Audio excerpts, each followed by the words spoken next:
Well, it's that time again. We are back for our Fitter Body Ladies podcast. So, obviously, those that have downloaded and listened in the past, please share and like and get your friends listening to our amazing show. Because the more people we can get to, the more ladies we can help. That's what we're all about. So today we are here with Debbie. Debbie is a member at our Fitter Body Ladies in Northampton.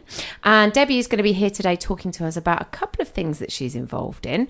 But I will, rather than me go into any detail, we'll start with asking Debbie. Firstly, how long have you been a member at Fitter Body Ladies? It will be 2 years in August. 2 years in August. Yeah, so a year and a half, just over. Just over. Yeah. And how did you, what made you initially join Fitter Body Ladies? Right, I had gotten past 50. Yeah. And I was convincing myself that walking the dog was enough. Yeah. But I knew that it wasn't really. Yeah. And so I thought, right, I do need to tone up. So this is post-pandemic, obviously.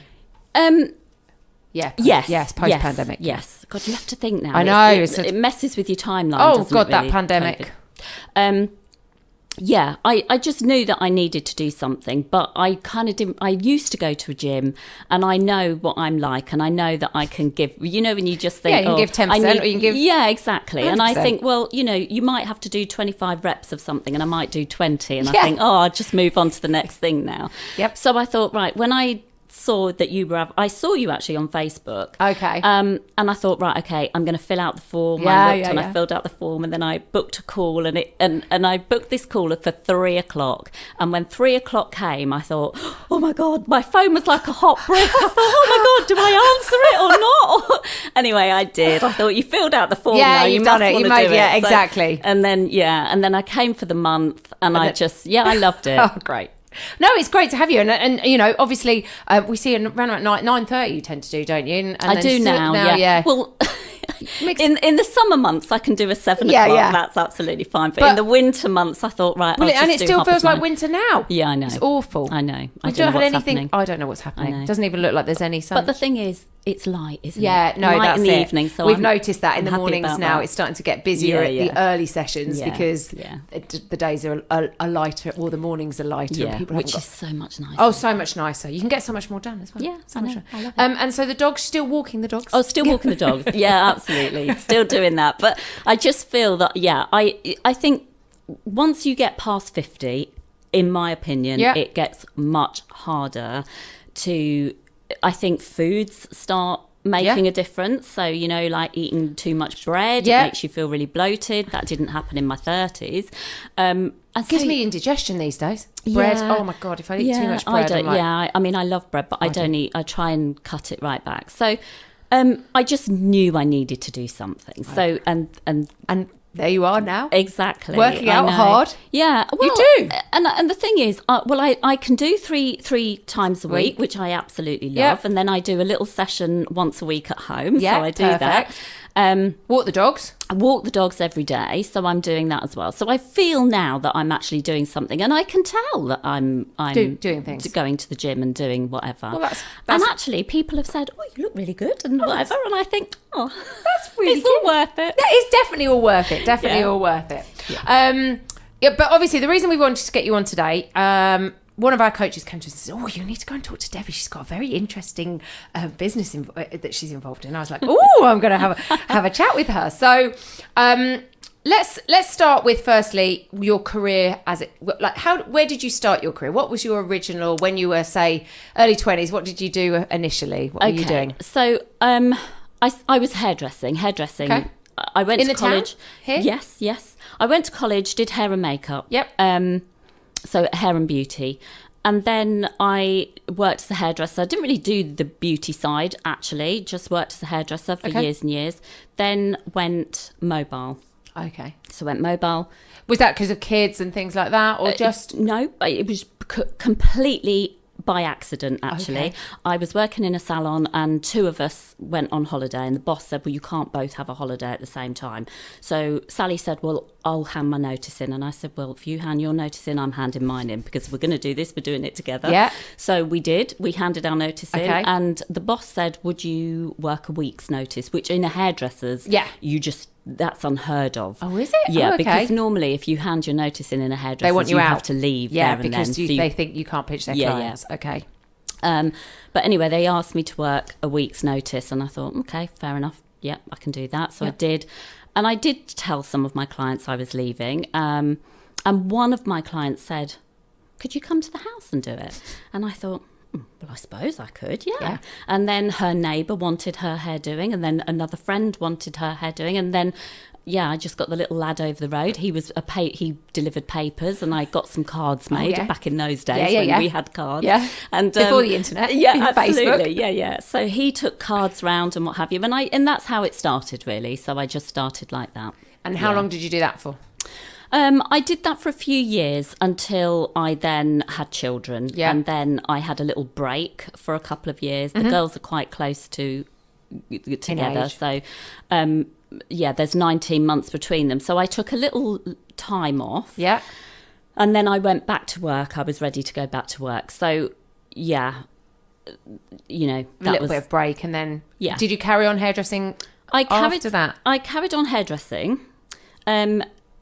And mobile hairdressing was amazing because actually by the time the girls went to school, it just meant I could take them to school, pick them up from school. I never missed a school play. All of those things schedule. So that was amazing. But being self-employed comes with it other problems. Oh, it does. I mean, it does. You in the school holidays, you've still got to work. You're juggling all the time, aren't you? Really, and also by then, when the girls were 8 and 7,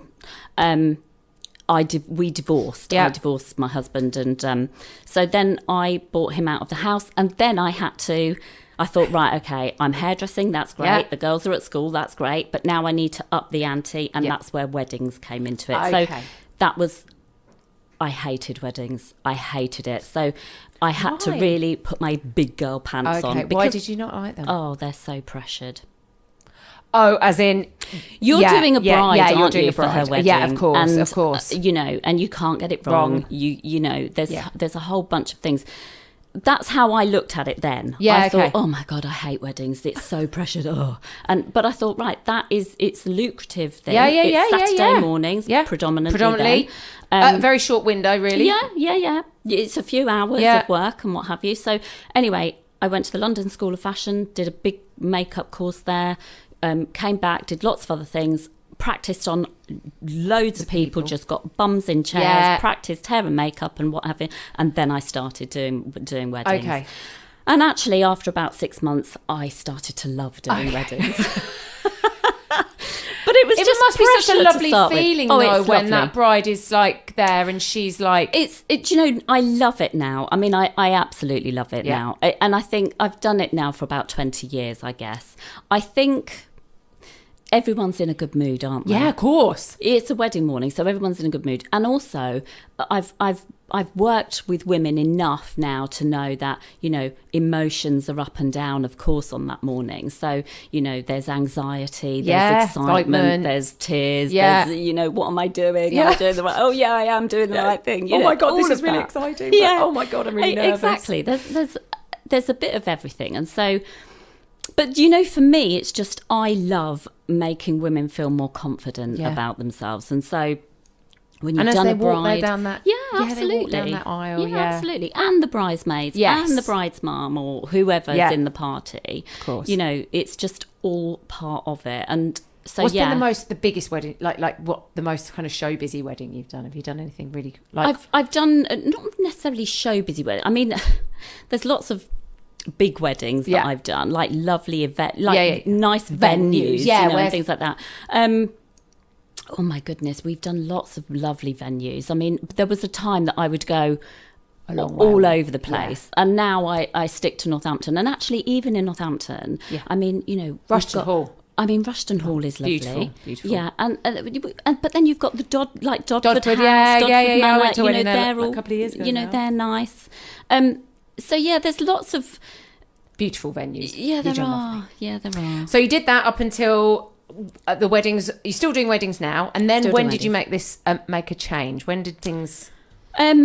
So 9 years ago in July, my sister passed away. Okay. And sorry to hear that. Yeah, I mean...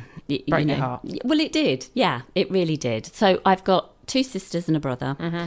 Amanda passed away. And at that time, we had her funeral on the Wednesday and we moved house on the Friday. Oh, and my mum had dementia. Oh, so we had a lot going on at that time. And we moved into this house and it needed completely renovating. So we knocked walls down. The girls were both at home then, so they had to go and stay with friends and family and whatever. So basically we were living in the dining room on a mattress on the floor, and the rest of the house was literally being knocked to bits and whatever. So anyway, we did that, and about 2 or 3 years later, when everything was back to normal and the girls were back at home and everything was kind of like okay, I just felt that I had lots of time. I was still running my business, still doing all of that. So still actually busy. Yeah. But I just felt I had time. So I needed then something else. But you know, when you get to that stage in your life where you think, I want something else, but I don't know what I want. Yeah.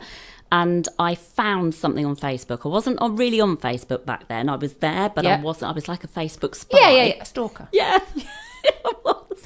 When everybody says, "Oh, do you know this person?" I go, "Oh, let's have a quick look." Yeah, I know. And in fact, but I say yes, I was. I wasn't even actually that interested, even then, in stalking anybody. But I just, from time to time, would think, "Oh yeah, I'll see what they're doing, or see what they're doing, or whatever." And anyway, it's Sunday morning, and I'm just scrolling through, and I thought, "Oh, okay." There was a little advert that said, "Would you like to be an independent travel agent?" And I thought, "Yes." Oh, I like travelling. Absolutely. Love travelling, love booking my own holidays, love doing all of that. So I thought, right, I'm going to do it. So I spoke to somebody.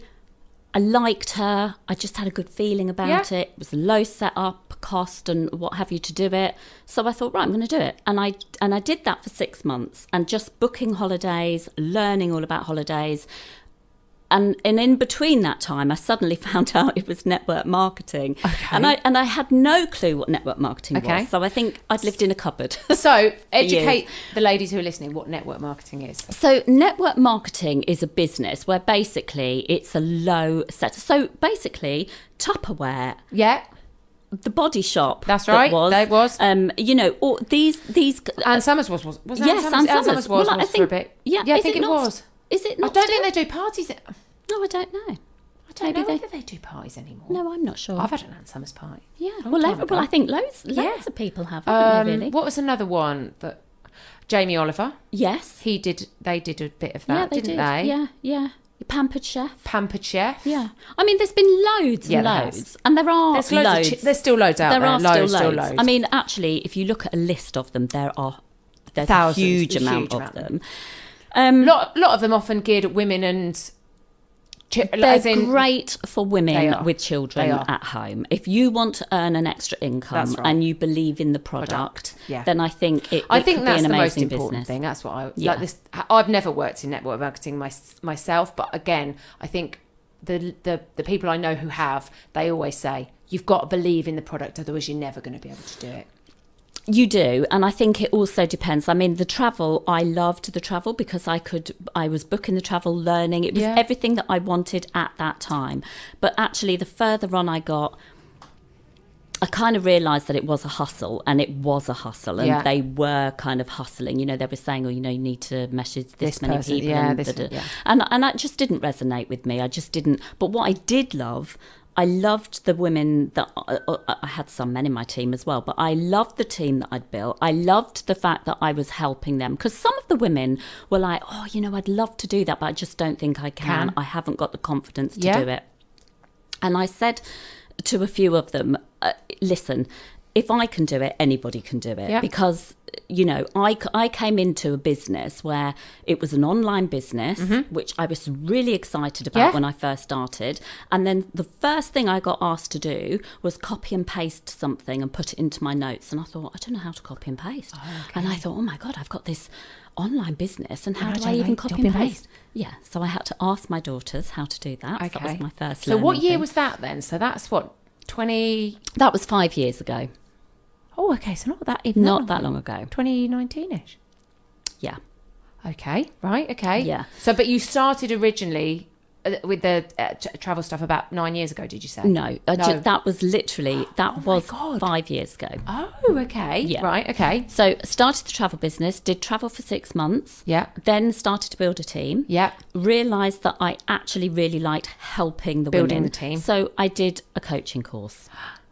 Okay. Yes. Right. So were you specifically, when you started that coaching course, thinking, I'm going to coach business people, or I'm going to coach a team? Was there a specific kind of... There was absolutely no itinerary in it whatsoever. Just the fact that at that moment I was helping women to get from one place to another. And actually I was really interested in just learning some more tools. Okay. I just wanted to learn a better way of doing it, because I could do it, but I just thought, well, I just want to learn a little bit more about doing it. At that point there was no, I think I'm going to be a coach or whatever. There was just, right, let's do this course. Yeah.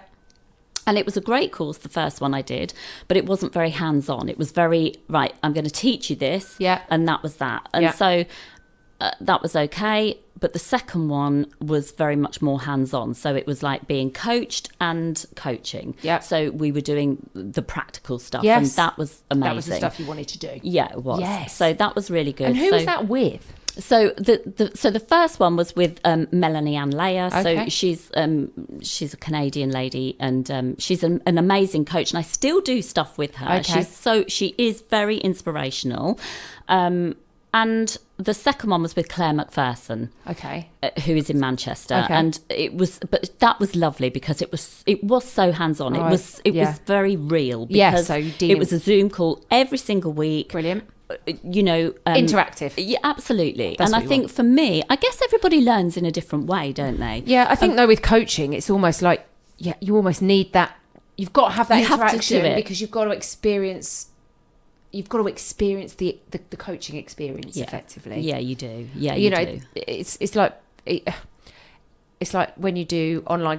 People can go and do an online coaching course to be a personal trainer. Yeah, yeah. But until you start actually coaching people, you've got to connect with the person. Yeah. The theory's all there in the background, whatever, but actually you've got to be doing it to actually understand where your strengths lie, how you can best deal with the client, and again with the client, your client, you've got to understand. Yeah, you've just got to basically experience it so that you know what they're going to be experiencing. Really. Yeah. Well, because everybody's different, and everybody comes with a different problem, if that's what you want to call it. You know, that there's something that they want in life that they want to get to, or whatever, or they feel stuck or whatever. So, everyone has a different problem that they need solving. So, and you've got to get to the bottom of that. So and that's why we call our our staff coaches. They're not trainers, they're coaches, because they're there to coach you from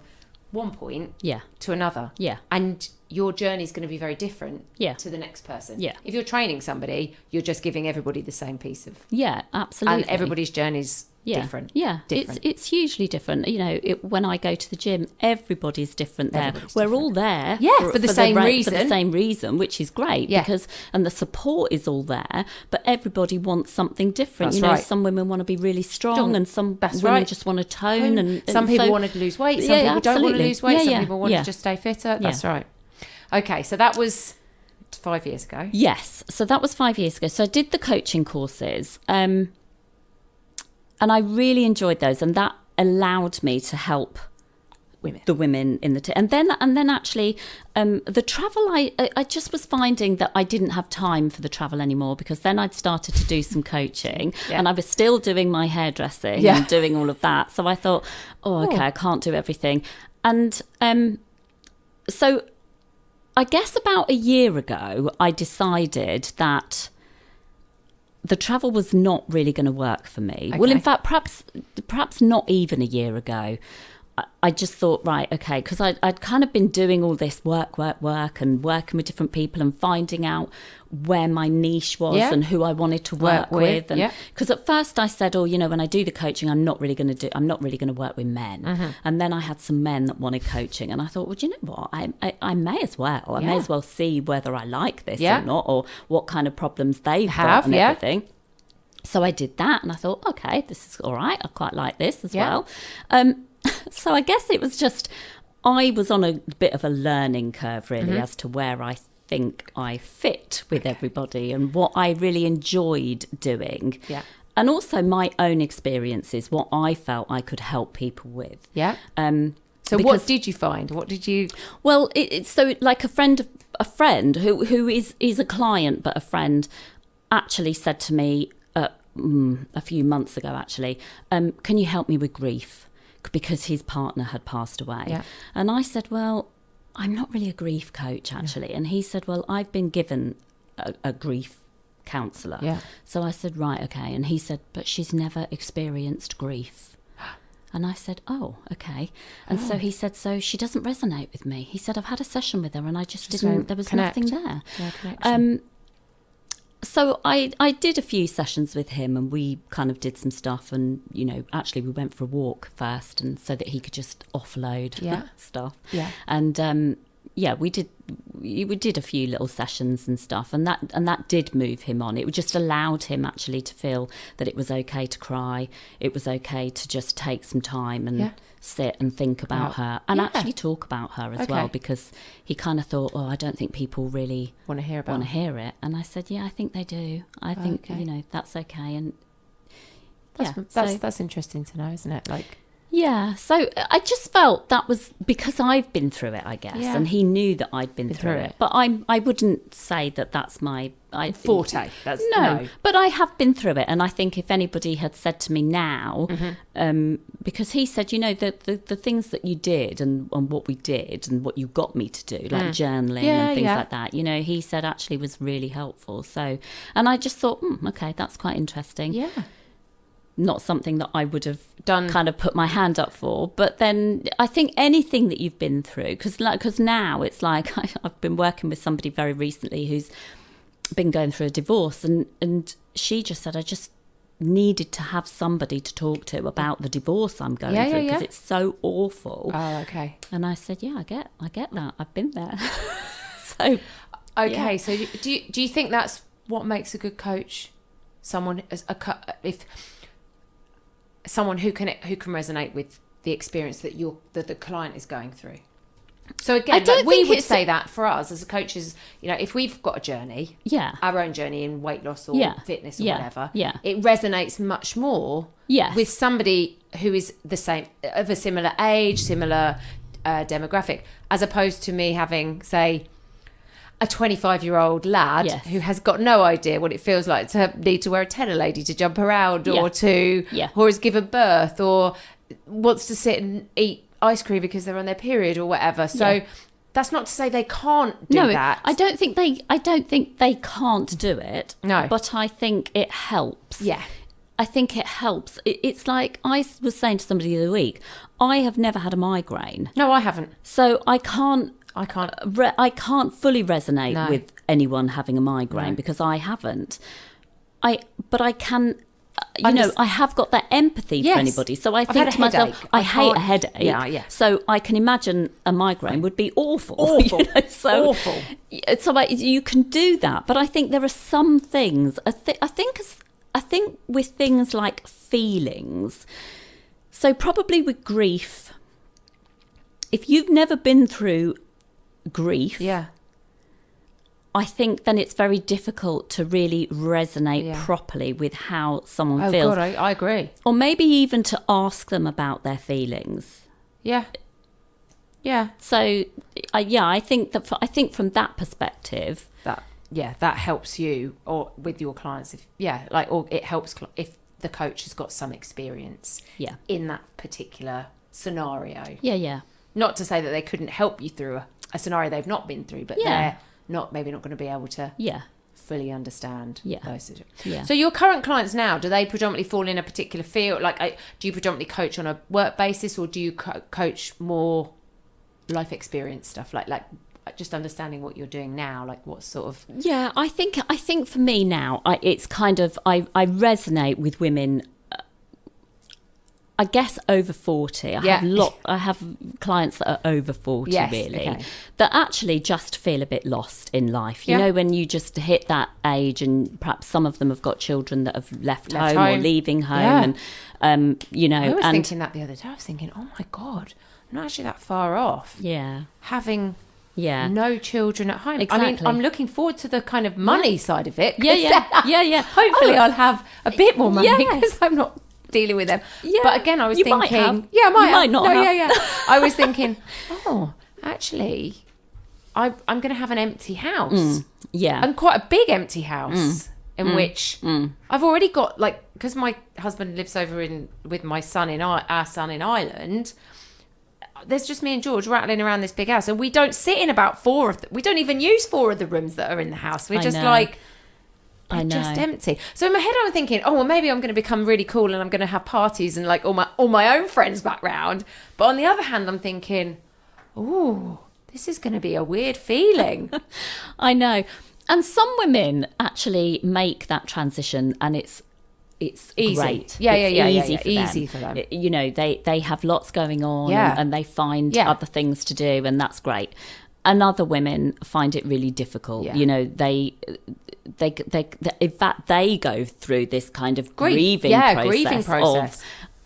I don't know what to do anymore. You know, I'm still cooking these big dinners, and I'm still, you know, and so I think everybody needs a purpose in life. And so I think it's finding, you know, your purpose when is. You're a mum, it's your purpose are your children. You got to keep them. You've got to do all of that thing. So bizarrely, I'll talk about it a bit of a strange setup. So my grandmother is she'll be 99 this year. Wow. And my uncle is 73, 74, something like that. They have never lived apart. Oh, right. Never. Wow. And I think that what keeps her alive is the purpose of being his mum. Yeah. She still cooks a Sunday dinner for him every week. My goodness, really? Yeah. That's amazing. We think it's all a bit strange. But again, you know, he's never had a partner and a job or... They have just lived together. Yeah. She worked up until she was in her 60s, but... After that, once my granddad had passed away, they literally have just lived together. Right. And I believe that they keep each other alive. Yeah. Completely. Yeah. Each one of them has a purpose. His purpose is to keep her alive and vice versa. Yeah. She stays alive because he needs her to be alive. Yeah. And I think that's... It's almost like, you know... I think that's true. I think if you don't have a purpose... and that could be anything. That could be your job. That could be parent. You know, whatever it is. Carer. Yes, but I think if you don't have that, then you kind of bumbling, aren't you? You kind of then start to bumble through life, and you know. So I think gets you down. Yeah, and I think everybody needs a purpose. And the other thing, I kind of think also, people need values. You know, because your values are. What you believe in. Yeah, well, it is what you believe in. And then I think you make better decisions in life, because it's like, you know, I mean, 5 years ago, if somebody had said to me, oh, Debbie, you know, what are your values in life? I probably would have just guessed them. Yeah. I would have just said, oh, you know, family, love, you know, honesty. You know, I would have just thought, oh, let's pluck some stuff out. But actually, when I did my values properly, okay. I kind of, health is up there for me. Yeah. We did a values, we had a meeting with all of our franchisees, and we did a task where everybody had to put their values down. And again, most people put things like health and family up the top, and it wasn't about money or it isn't success. But I would never have really said health, and yet actually subconsciously, health has always been a big thing for me, and yet I wouldn't have ever really said that. It's weird, isn't it, really? So health was definitely up there. My husband's is health because he had poor health. Right, yeah. So that's his number one. Yeah. Is health is his most important value. Well, and I think, actually, that if you haven't got your health, then actually... Oh my God, you can't do anything. You can't, really. You are scuppered, aren't you? You are scuppered. So I just think health, for me, is really up there. And I think not enough people put value on their health. Yeah. Or the things that they're doing that are detrimental to their health, or not, maybe that's not detrimental is the wrong, or not supporting what could be a healthier and I think well-being or lifestyle. Yes. And when you start talking to people about their health, it's like, I'm always surprised at how many people don't know about things like, I don't know, what is a whole food? What is a processed food? What is I have people saying, oh yeah, well, this is what we're going to have, and that's really healthy. We're going to have muesli. That's so healthy. Blah, blah, blah. Yeah. And I think, no, it isn't. No. And so... But again, that's down to advertising. Advertising and miseducation. Yeah, it is. And my concern is more for the generation below us, who really, they should be educated more on, or it's even lower than that. At school, they should be doing things like, your health is important, and these are nutritious foods as opposed to good and bad foods. These are nutritious foods. If you want to eat a packet of crisps, do that once a week. That sort of thing. And it's too easy and too... When we went to America, it was honestly, you can understand why they're in the state that they're in, because on every corner there is a fast food, and it's super easy to get whatever you want really quickly. You're not waiting for anything. You are literally, if you put effort into you're looking after your health, it takes a bit of time and effort. Yeah, it does. If you just want to eat, you can get cheap crap. Exactly. But I think the thing is, if you don't know what you're eating, there is a problem, isn't there? Right. If you're not educated, then there is a problem. So a year ago, I started doing this. It was a tool to add to my coaching. So I started doing belief coding. Yeah. Which is what? Well, belief coding taps into your subconscious. So for an example, I know 2 people right now that need to lose a lot of weight. Okay, so they've been to the doctors, they need to lose a lot of weight. Now, the doctor has said to them, you need to lose 7 stone. Off you go, lose that, because otherwise you can't have the operation. You can't have the knee operation, you can't have the hip operation, whatever. So off they go. No real help, but they know they've got to lose 7 stone.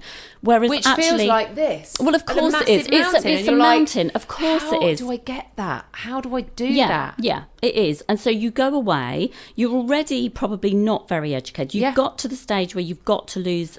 There's probably something else going on. Exactly. So that's what belief coding does. So we tap into the subconscious. I mean, there's a process. It takes about 2 hours to do this, but you go into the subconscious. And so, for an example, I did this on somebody quite a while ago, and there it went back to a memory from childhood where they had a very traumatic thing that happened to them. And basically her brain had told her that if she was bigger, that wouldn't have happened. And so she'd grown up subconsciously thinking, I've got to be bigger. And so she got to that stage where she'd tried all sorts of diets, couldn't, just gave up. And almost when she started to lose a little bit of weight, it was that subconscious coming in saying, you've got to be bigger. Okay. And so that was it. So when we kind of went in, you kind of reprogram the brain and what have you, so that actually they have new beliefs. They make that memory into what was a bad memory. They make that as much as they can into a positive memory. And then hopefully, and actually she is on the right road now. Is she? That's great. Yeah. So, and it can be as because I did somebody else a little while ago, and it's so clever how this works, because all they needed. You can do lots of other things. You can do so many things. You can stop smoking through it. You can, like, if you're scared of flying, some people have even said, things like fibromyalgia and eczema and different things, because they're stresses in the body sometimes, aren't they? That, our body holds on to things and then it comes out in something else. So it's getting to it's like you can smoke, but you're not dealing with the smoking. You're dealing with the why are you smoking? Yeah. What does it do for you? Yeah. Why are you smoking? Well, it kind of curbs my anxiety. All of those. So why are you anxious? And what's caused that anxiety? So you're going down that avenue. And so that's basically what it does. And it just kind of rewires the brain. And just things like going back to grief again. Yeah. Somebody I did very recently was really triggered every time his sister passed away, and he was like, this was a long, long time ago, but he has triggers. Yeah. And so all he needed, well, I say all he needed to do, there's a process, but he had a conversation with her. He had the last conversation with her that he just didn't have. And he said to me, wow, that was the most powerful thing I think I've ever done. That was amazing. And then I had a testimonial from him very recently to say something on the telly happened that would have triggered me. That would have been an absolute trigger. And did it upset me? Yes, it did. But it didn't send me into a depression. Didn't send me into that 2 Anxiety, weeks of not wanting to talk to anybody or, whatever. So, yeah, and I've gone through a journey with this process, because when I first joined it, I thought, oh my God, I'm so excited. Yeah. This is really going to help get to the root problem of certain things. And then I thought, I don't know, do I believe it? Oh my God, no, I don't. So you had to go through. So you had to go through your own journey. Yeah. Because we have to have, doing the belief coding, I've had to have 10 sessions on me. I had to give 10 sessions in the community, and then I had to give so many sessions outside of the community. And then I'm just going to put in for my accreditation anytime now. So I've kind of done all of that. Yeah. Oh God, that's amazing stuff. Yeah. And now, I love all of that sort of stuff. Yeah, I do as well. And now I am getting some results. I know how powerful people's mental health can be in massively in both a positive and a negative way. Massively. And so for me, anything that can help people with their mental health and it's not even like mental health probably, but the things that trigger them into things like depression or overeating or whatever it is that is their kind of go to when they're struggling. They're struggling. And so for me, I really find all of that stuff super important. And it can be really easy things actually that can help somebody, can't yes. it really? Really easy things. I've got somebody at the moment who is just, we've just started doing some work together, and already she's saying to me, oh my God, I feel and all she's doing this week for her homework is writing gratitudes. So 3 gratitudes every single day, and it'll get bigger. We'll do more. Yeah. But 3 gratitudes every single morning, 3 for herself, for how she feels about herself, 3 for her immediate surroundings, and 3 for like the world, I guess. So, it could be, I'm really grateful I can travel. I'm really grateful I can, those kinds of things. So she's just got those 3. I'm well. I'm grateful absolutely. I can see, I can hear. All of those. And that's brilliant. I just think just small things like that can really help, can't they? Yeah. So if you were going to give the ladies who are listening something really quick that they could take away, if they're feeling, a little bit anxious about something or a little bit overwhelmed with something, so something that they could do, just a little takeaway from this that they could perhaps do to try and help themselves to... I think first of all, stopping, just stop sometimes. I think we're really busy, aren't we? We're busy. I think just to stop, breathe. I really think breathing helps, like breathing in, just calming down, just slowing down everything. I think journaling. I'm a really... Are you a big journaler? I like journaling, yeah. I think it really helps people. And do you know what? It's become such a thing. I just don't ever find the bleeding time. Well, because the problem is if you journal properly, everything just starts to pour out, doesn't it, really? So I think for some people, when you're going through any process... iPhone now have one on their phone, don't they? Yeah. It just pops up every morning and says journal. Yeah, I think there's something about writing. I'd agree. For me, I think there's something about putting pen to paper. I'm a bit of a dinosaur as well, but I just think that, there is something about writing that you just are getting it out and onto the page. And it's also a bit like writing a letter. If you can't say, when you can't say to people 100%, what you want to say. Yeah. And I think sometimes even journaling about, actually... I'm not feeling so good now. Why? How do I feel right now? Why am I feeling like this? Okay. And really kind of asking yourself some questions, because I think we don't ask ourselves questions very often. We just keep because going. People don't really want to hear the truth. No, of course they don't, because it's hard to get to the bottom of something. Yeah. But I think if you just... do you know, I say to everybody when I'm doing these things, what makes you happy? That's just one question I ask everybody. Okay. What makes you happy? It's the first bit of homework that anyone has to do, really. What makes you happy? Yeah. Journal on that. And the amount of people that actually don't even know what makes them happy. They think they do, or they'll say, oh, you know, I love going to work. And I say, well, is that really your happy place? Okay. You know, is it? Because if it is, then that's great. But, you know, my happy place is on the beach. Or my happy, exactly. Anywhere where it's warm. My happy place is sitting on the sofa watching a nice film with my, you know, with the dogs and the, you know, your partner and whoever. My kids and stuff, eating Sunday dinner with the family. You know, it doesn't have to, it's just silly things, isn't it, really, that really would you make you happy. So if somebody's journaling then, so they should just literally sit down and just start writing. Whatever's almost like... I think it's almost like saying, well, you can have journaling prompts. So that's what I do with people. Like, depending on where they're at or what they're doing, there could be a journaling prompt. So, for an example, what does make you happy? Yeah. But I think sometimes, you know, when you are feeling that, oh my God, I'm feeling really anxious, or I'm feeling overwhelmed, I've got so much to do, then you know what? Have a brain dump. Yeah, okay. You know, just literally write things down. Say to yourself, right, how am I feeling right now? Okay. You know, how am I feeling right now? Well, I'm feeling stressed. Why am I feeling stressed? Well, because everything's left to me. Everything's left to me. I have to do everything. And then, well, why? Why does everything get left to you? Well, because I'm in most of the time, because I'm the one that's in most of the time. And then it can really get down to silly things. As you're talking there, right, I do that to myself in the car. Yeah. Like, if I'm stressed, I will be in the car going, oh my God, I'll have a full-on... conversation with myself. Yeah, I do. And by the time I've got to the next place, I'm almost like, oh, well, actually, it's all right now. Yeah. Maybe I'm being ridiculous. Yeah. You know, and it's almost just like... that can be your way of journaling. Yeah. I just think for some people, it's quite interesting if you keep... Some people need to journal and then literally burn it. Yeah. Oh, because it's so bad. Yeah. Because they've got so much stuff going on that they just need to I need to get that out. And then, you know, and I had somebody that looked back on some of her journaling, and she said, I don't know what to do with this. If anyone found it. Oh my God, you'd be what would... And I said, well, what are you going to do with it? I said, you can keep it and then look at it. And she said, no, I don't think I am. She said, I'm going to shred it. Yeah. And she did. Yeah. And she had a little shredding party. It's almost like you've shredded away those thoughts. Absolutely. Okay, so that's one thing that they could do. Okay, cool.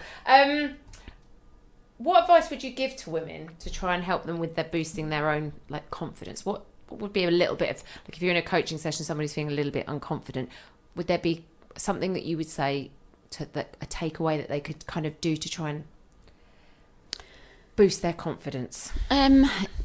Yes.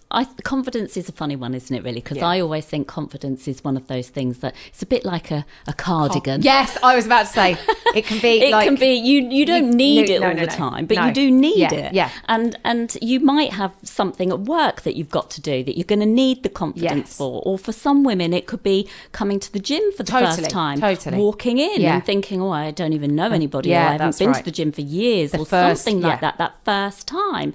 So I think sometimes you do need confidence, and I just think those big girl pants. Yeah, you have got to put them on. But for me, I think confidence, it's like I give makeup lessons to lots of women. Okay. Actually, my two ages are 16-year-olds. Yeah, brilliant. It's a life lesson.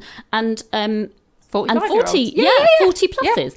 Because it changes. You change facially. Yes. And I think what happens is women in their 40s have done the same thing for years, since they were 16. And so they come in and they say, well, you know, this is... And I say, right, let's have a look at your kit, your makeup stuff. And they're like, oh, do we have to... Well, this is 12 years old. And I say, it doesn't matter. I'm not judging you on any of that. Let's just see what you've got. Let's just see what you need. Because you don't need a lot. You just need a few things that are going to make you feel confident when you leave the house. That makeup is the cardigan that you need. And you absolutely do. Refreshing that cardigan, finding that new confidence. It might be, a little bit more different makeup, a different outfit. It could be. It could be the outfit that you wear. I mean, if you went out and you had like big stains all down you wouldn't feel very confident going out like that, would you? Really? No. But if you're looking okay and you go out and it doesn't have to be anything posh, but you feel okay. I think also having a chat with yourself in the mirror is a good one, because I think got a friend of mine doing this at the moment, and it is really helping her. She's got quite sassy. Okay. And she looks at herself every morning, because I said to her, right, I want you to start saying affirmations. I'd like you to start doing this every single day. And it's like going to the gym. If you don't ever do it, and you only do it every now and again, it's not really going to work. No, but you've got to do it every day. You've got to do it consistently. That's what we advise when they come on the 28th day. Write down your reasons why. Yeah. Because the more times you can read the reasons why, the more likely you are to stick at something. Yeah, you are. Absolutely. And I think... So what have you got to say then? So she is saying in the mirror to herself, every single morning, she is saying, just anything. So she is saying, you are beautiful. You can do this. You are going to smash the day. You're going to have she just says all of these positive things to herself in the mirror. Yeah. And... she said at first, I just thought, I feel like a crazy person. Yeah. And I said, well, you will for a while. And so she's got these Post-it notes by her kettle, by the wardrobe, little places. And she says affirmations and things as well. Like, I think that's a really good strategy. Whether it's losing weight, feeling a bit more confident, whatever it is that you're feeling with. The reasons. Yeah, she had a big thing about, I just don't feel confident with how I look. So she's had a makeup lesson now. She feels amazing. Yeah. She doesn't need to do a lot, but she just does a few things. And she said, just even buying new things. Yes. She just went out and bought a new lipstick and a couple of other things. And she said, you know what? It's really made a difference. So I don't think it has to be massively big things. I think having a chat with yourself in the mirror and telling yourself that you are absolutely capable of smashing the day, worth it. You are enough. Yeah. All of these things, whatever affirmations you want to say, whatever you're going through, it could be money blocks, could be, any of those sorts of things. Yeah, could be weight, like you say, it could be anything really. So I think affirmations are a good one. Brilliant. So coaching aside, then you moved into a different business. Yes, I did. And again, I know. Well, okay. So about 6 or 7 months ago, in the travel business, I met somebody. She had an amazing business in travel, and then she left and she went over to another business. And I kind of watched her. She lives in Northampton, so I kind of watched her. She was a single mum of 2 boys, and the business that she was in, network marketing, crashed. So just went under. And she had a massive team, and she thought, okay. And she felt responsible, actually. Yeah, of course. It wasn't her fault, No. but she had a big team. She felt responsible. So anyway, the next thing I know, she's setting up a network marketing business of her own. Awesome. And I thought, this is a massive thing to do. Yeah. So she got together with another lady who I didn't know back then, but I have met now, Helen. So Sarah and Helen have set up a business called Acora. Okay. Now, that was I was watching her thinking, that's a big thing to do. Yeah. But I applaud her, all the rest of it. But then when she brought out her first product, it was a collagen. And I thought, it was a blended collagen as well, which is, so it's a bovine collagen and a marine collagen combined. Okay. Which I had not seen. No. So I thought, I've taken collagen before in the past, but it was a powdered collagen, and I didn't like it. Well, it was all right. It was okay, and I know this is going to sound pathetic, but when you've got to measure the water out, get the scoop, shake it all up so it didn't have any lumps in it and whatever, and I just thought, just so I bet lumpy would be horrible. Yeah, I mean it is if you don't shake it properly. It was just rank. So I thought, Anyway, so I took that for a little while and then I stopped. And then obviously I was watching Sarah set up this business and what have you. A friend of mine was directly involved in this business, and I watched Anne for a while, and her hair was growing, and she just looked amazing. And I just messaged her one day and said, do you know, we need a catch up. Yeah, you look amazing. Yeah, absolutely. And she said, oh yeah, we do. Let's get on a Zoom. So we got on a Zoom call, and I said to her, look at you, look at your hair. What's going on? Is this the collagen? So she said, well, I think it is. And all of that was great. But she said to me then, well, it's helping me sleep. I'm interested now. Because I, through the menopause, have not been sleeping very well at all. So like hot sweats and just not sleeping. I think I've got into that pattern of not sleeping. So I said, right, okay, I'm interested. So Give she me some. said, yeah. So she said, okay, well, you can join the business and you'll get it for cheaper. Yeah. And I thought, I can't do another business. Yeah. I just haven't got it in me. So I said to her, I'm going to be really honest. I don't think I've got it in me to do another business. And she said, you don't have to do anything. Just join the business, order your own collagen. You'll get it for cheaper. So I said, oh, okay, I'll do it. So I did. And I started to buy it, started to use it. Yeah. They started to bring in a few other products as well. So now they've brought in another product. I'm going to try that. That's for brain fog. Oh. I'm very interested in that one. Yeah. So I am going to start taking that. I'm interested in skin and hair. Yeah, well, skin and hair. I mean, Anne's hair had grown like there's no tomorrow. So her hairdresser had started to use it and sell it. So I started and it helped my sleep. It really helped my sleep, which I was just... My nails haven't stopped growing. I can't have long nails for work, so I just literally cut them off all the time. Yeah, okay. But my nails are growing. What it has really helped with is my gym recovery time. So all in all, I mean, it helps your gut. Okay. So therefore, that's your immune system. Really interestingly, I've been talking to somebody very recently who she is part of the business because she started to take the collagen because she had adult acne. And so she'd been given all sorts of things that wasn't working. So she started to take the collagen and her skin started to clear up. And she took it to her doctor. Can you give it to younger teenagers then? I don't see why not. Yeah. I mean, I would take the ingredients and perhaps show them to a doctor or something and just ask. Yeah. I personally don't see that there would be any reason that you couldn't. No. But I think if you were worried, but then I would just, the ingredients would be on there. You could actually say to a GP, is that okay to take? Well, he'd be 18, so he's an adult anyway. It's fine. Yeah, no, that's fine. Yeah. Yeah, I wouldn't be. I might recommend that. I might just get some. Well, she started to take the collagen and she was saying it really started to work. Her skin was so much better. So she took it to the doctors and said, look, this is what I'm taking. And he was actually really interested because he said it's because it's helping your gut and in turn it's helping your skin. And she'd made a few tweaks along the way. It's just so ignored. Yeah, it is. Honestly. It is. I mean, I'm always listening to Tim Spector and Michael Mosley. Yeah, always. Yeah. Who's the other guy? The guy, Gary Brecker. Have you heard him? Yeah. He's really interesting as well. Yeah. I mean, there's so many people out there now because I think it is becoming more... well, gut health is just... They've now realised how impactful it is on so many things. Yeah. Right.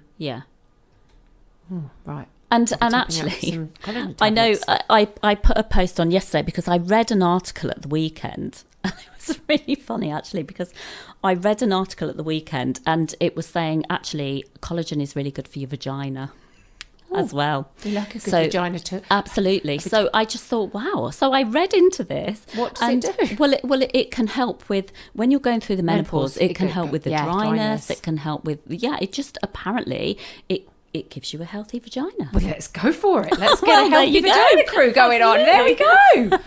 Wow. So who would have known? But it helps. I mean, joints, I think, who doesn't want good joints? You don't who doesn't want to feel well? I think exactly. And it's an all-rounder. And I think the fact that, because the interesting thing... Do you take any other supplements? Do you take a multivitamin or anything like that? I go through periods of taking them and not taking them, me too. like omega-3 and this and that and the other. I go through periods of taking them. The one thing that I have done consistently with this is take the collagen, because it's a liquid and it's just easy to just shot. It's just easy. My sister takes it and she doesn't. It comes with a little cap that you can just pour it into, and my sister just drinks it out the bottle. She said, "I'll just drink it out the bottle, just a quick swig, just a swig, and then And I thought, fine. What's it taste like? Seaweed, berries.